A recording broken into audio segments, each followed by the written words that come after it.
नमस्कार, सुप्रभात दोस्तों। तालिबान के ऊपर बहुत सारी चर्चा मैं भी कर चुका हूँ। बहुत सारे अलग जो यूट्यूब चैनल्स हैं, न्यूज़पेपर्स हैं, बहुत सारे लोगों ने चर्चा की। लेकिन आज मैं केवल एक प्रश्न जो आज सुबह कल रात को इस न्यूज़ को सुनते समय मेरे दिमाग में आया, वो इतना सा सवाल था कि जब तालिबान है अफगानिस्तान में, वो जिन लोगों को मार रहा है वो कौन है? वो बात करता है कि मुझे इस्लामिक सिस्टम लाना है। कोई सिस्टम, कोई भी गवर्नेंस का सिस्टम किसके लिए होता है?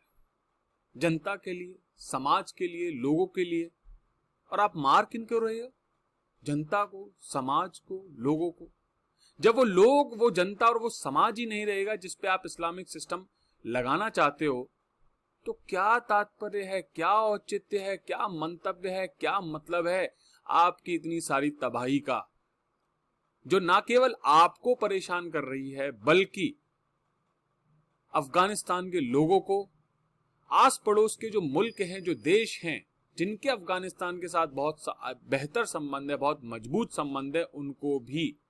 कल को आपके ही बच्चे एक सुख का जीवन नहीं जी पाएंगे। कल को आपके ही सगे संबंधी, जो आपका परिवार है, वो अच्छा जीवन नहीं जी पाएगा। आप जिन लोगों पे भरोसा कर रहे हो, पाकिस्तान जैसे जो देश हैं, चीन जैसे जो देश हैं, या कह दीजिए कि टर्की जैसे जो देश हैं, जो रेट्रोगेशन कर रहे हैं, आज के 80 साल पहले जाने की कोशिश कर रहे हैं, डेमोक्रेसी जो चीज है उस चीज को खत्म करने की कोशिश कर रहे हैं, समाप्त करने की कोशिश कर रहे हैं, वो देश आपका भला करेंगे, आपको लगता है? या मैं उन देशों से ही सवाल पूछना चाहता हूं कि आपको क्या लगता है कि Taliban, United states of America ने जिस तालिबान और जिस अलकायदा को पैदा किया था, आज हम सबको पता है कि उस अल कायदा ने यूएसए के साथ क्या किया। उसको घर में घुस के आतंकवाद की परिभाषा सिखाई। तो क्या ये देश समझ नहीं पा रहे हैं कि हम जिस सांप को दूध पिला रहे हैं वो क्या हमें नहीं डसेगा? आज तालिबान है, कल जिंजियांग में होगा, क्योंकि भारत तो इस चीज को झेल ही रहा है। और भारत जिस मजबूती से आगे बढ़ रहा है, मुझे पूरा विश्वास है कि हम इस चीज को लड़ने के लिए, इस चीज से तैयार होने के लिए इजराइल जैसी नीति अपनाने में कभी पीछे नहीं चूकेंगे। क्योंकि जिस तरीके से हमारी फॉरेन पॉलिसी, हमारी डिफेंस पॉलिसी और हमारी एग्रेसिवनेस, या कहिए कि असर्टिवनेस उभर के आई है, यह आस पड़ोस के देशों को समझ में आ गया है। तो जब आतंकी संगठनों को कोई अटैक करने के लिए नहीं मिलेगा ना, क्योंकि ये उनकी नीयत है, ये उनका स्वभाव है, बिच्छू का स्वभाव होता है कि वो डंक मारेगा। तो जब आप बिच्छू को पालें तो ध्यान रखिएगा कि वो डंक किसी को भी मार सकता है, पालने वाले को या उसको मारने वाले को। उसको डंक मारना उसका स्वभाव है। तो इन सभी देशों से मैं केवल इतना कहना चाहूंगा कि बिवेयर ऑफ योर विशेस। मेरा नाम है Rishi Sudhanshu Pandey, rank 20 Rajasthan administrative services 2018। बाकी चीजें देख लीजिए आप। फेसबुक फॉलो करना फॉलो कीजिए, इंस्टाग्राम फॉलो करना फॉलो कीजिए, नहीं करना मत कीजिए। लेकिन जो सवाल मैंने आपको दिया है, और मैं सभी धर्म या रिलीजन के लोगों से ही सवाल पूछना चाहता हूं कि क्या ये सही है? और प्लीज एक धर्म पे क्वेश्चन मत कीजिएगा, क्योंकि बात धर्म की नहीं है। धर्म के नाम पे जो प्रोपागेंडा और जो बेवकूफी है, फिर जो धोखा दिया जाता उसकी है। हर धर्म में, हर रिलीजन में ऐसे धोखा देने वाले लोग हैं। तो हमें अपने दिमाग को, अपने विवेक को, अपनी बुद्धि को सोच समझ के कार्य करना होगा। चलिए अब चलते हैं न्यूज पे। माफी चाहता हूं, ये इंट्रोडक्शन थोड़ा लंबा हो गया, लेकिन न्यूज है आज की ये कि कल जब बकरीद थी, उसके दौरान अफगानिस्तान में प्रेसिडेंट का जो घर होता है, जो जगह होती है जहां वो रहते हैं, वहां पे बहुत सारे हाई लेवल, टॉप लेवल के डिग्नेटरीज जब नमाज पढ़ रहे थे, तो तालिबान ने मिसाइल्स के धनाधन अटैक किए। और उन धनाधन अटैक से वैसे तो किसी के हताहत होने की बात नहीं, लेकिन वो ये क्यों नहीं सोचता कि भाई बकरीद है, त्योहार किसका है? ये जो आप मना रहे हैं, ये जो सेलिब्रेशन कर रहे हैं, वो किस चीज का है? लोगों को मारने का? नहीं भाई, लोगों को नहीं मारना है, भूल गए तुम।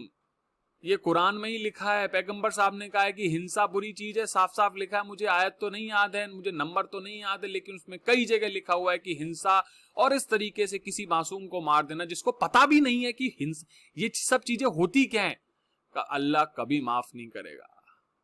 ध्यान रखिएगा, अल्लाह कभी माफ नहीं करेगा। तो आप ये देखिए, जब वो ईद की प्रेयर्स परफॉर्म कर रहे थे, तब लगभग सुबह 8 बजे 3:30 GMT पर कई सारे फोर्टिफाइड ग्रीन जोन का मतलब आप समझते हैं द मोस्ट सिक्योर्ड जोन कहलाता है। जैसे कि चाणक्यपुरी अगर मैं बात करूं, दिल्ली में जो चाणक्यपुरी एक तरह से ग्रीन जोन है, संसद का जो इलाका है वो ग्रीन जोन में आता है। वहां पे कई सारी एम्बेसीज हैं, यूएस मिशन भी हैं, उस जगहों पे रॉकेट्स और मिसाइल्स को फायर किया गया। नेक्स्ट न्यूज है, इंडिया टुडे की भी न्यूज मैंने कवर की है, रिपोर्ट्स ने बताया है इस चीज के बारे में। और इंटीरियर जो मिनिस्ट्री थी, उनके स्पोक्स पर्सन जो है मीरवाइज स्टेनेकेजाई, उन्होंने भी इस चीज को अप्रूव करके स्वीकृत करके बताया कि हाँ ऐसा हुआ था। ये हिंदुस्तान टाइम्स ने भी बताया है कि ईद अल अधा, जैसे कि बकरीद भी कहा जाता है, उसके समय उसकी पूजा, उसकी जो अजान है, उसकी जो नमाज है, उसके दौरान इस तरह की गतिविधि हुई है। द वॉशिंगटन पोस्ट ने लिखा, और वॉशिंगटन पोस्ट ने यह भी बताया कि अफगान प्रेसिडेंट ने स्लैम किया तालिबान को कि इस तरीके से क्यों कर रहे हो भाई, क्या जब बात चल रही है, बातचीत चल रही, बातचीत से करो ना यार। आपको सिस्टम चाहिए, उसमें आपका एग्जैक्ट सिस्टम तो देखिए आप कभी नहीं टिका पाएंगे, क्योंकि ये जो दौर है, ये जो देश है, ये जो काल है, ये जो परिस्थितियां हैं, ये जो स्थितियां हैं, वो है डेमोक्रेसी की, और डेमोक्रेसी मजबूत होके आएगी ही। हो सकता है आप 5 या 6 साल रहो, लेकिन डेमोक्रेसी हमेशा जीतेगी, मानवता जो है वो हमेशा जीतती है, और आपका जो अस्तित्व है छुटपुट। आईसिस का उदाहरण हमारे साथ है, और आज की तारीख में स्लीपर सेल ये सब काम कर रही हैं। बात सही है, अभी इराक और उधर भी ऐसा ही कुछ धमाका भी हुआ था। खैर, इसके अलावा ये देखिए एएनआई की न्यूज है कि यूएस ने कंडेम किया है इस रॉकेट अटैक को, और बहुत ही इसकी निंदा की है, क्योंकि इस तरीके के अटैक जब आप किसी त्योहार को मना रहे हो, it's a very bad thing. इसके साथ साथ मैं आपको बता दूं कि इंडिया के लिए, मैं पहले भी बहुत बार बता चुके हैं कि इंडिया के लिए एक बहुत चैलेंजिंग सिचुएशन है। तालिबान, इजराइल, ईरान, ये बड़ा ही एक ट्राइलेटरल सिस्टम बना हुआ है कि इंडिया को सारे फ्रंट्स में, अभी देखिए पाकिस्तान में भी के थ्रू भी सिचुएशन टिपिकल चल रही है, चीन के थ्रू भी सिचुएशन टिपिकल चल रही है। इसलिए हमें अभी सपोर्ट की जरूरत है। अभी हमें इंटरनल पॉलिटिक्स और इंटरनल जो हमारी अनुचित, केवल opposition for the sake of opposition should not happen. Okay, opposition कीजिए आप, लेकिन उसके साथ में आप कंस्ट्रक्टिव सजेशन दीजिए कि इस चीज को ऐसे किया जा सकते हैं। जैसे मनमोहन जी जो हमारे पूर्व प्रधानमंत्री जी, उन्होंने बहुत ही शानदार कोविड-19 के दौरान सजेशन दिए। इस तरीके की जब कंस्ट्रक्टिव एक्टिविटी करता है ऑपोजिशन, तो मेरा रेस्पेक्ट निकल के आता है। और बात पार्टी सिस्टम की नहीं है, बात है जो सरकार में उसके कार्यों की, और जो ऑपोजिशन है उसके कार्यों की। मैं अटल बिहारी वाजपेयी जी और नरसिम्हा राव जी को याद करना चाहूंगा। जहां नरसिम्हा राव जी ने अटल बिहारी वाजपेयी जी को, जो कि ऑपोजिशन पार्टी में थे, अपना रिप्रेजेंटेशन देने के लिए यूएन में भेजा था, तो एवरीबॉडी वाज सरप्राइज्ड। हमें उस तरीके के संबंधों का निर्माण करना होगा, क्योंकि विश्व में भारत को जब विश्व गुरु बनना है, तो इस तरीके की हमें गतिविधि और स्तर बनाए रखना होगा। ये देखिए, ये वो तस्वीर है कि जहां ऊपर से मिसाइल्स की आवाज बहुत तेजी से आ रही है। एक व्यक्ति खड़ा होकर घबरा के ये देख रहा है, लेकिन बाकी सभी व्यक्ति अपनी नमाज में व्यस्त हैं। उन्होंने कहा कि जो अल्लाह को सही लगे। ये वो लोग हैं जो डेमोक्रेसी और लोगों की मानवता की बात को समझते हैं, मानवता को मानते हैं, डेमोक्रेसी का सपोर्ट करते हैं, और महिलाओं और बच्चों को उनके अधिकार देने की बात करते हैं। ये देखिए, काबुल में ये अटैक हुआ था। काबुल की वैसे लोकेशन यहाँ पे है, और मुझे तो हमेशा काबुली वाला जो कहानी मैंने पढ़ी थी, एक मूवी भी बहुत पुरानी है, वो देखी थी, तो मेरा व्यक्तिगत जो लगाव है वो काबुल से बहुत ही ज्यादा है।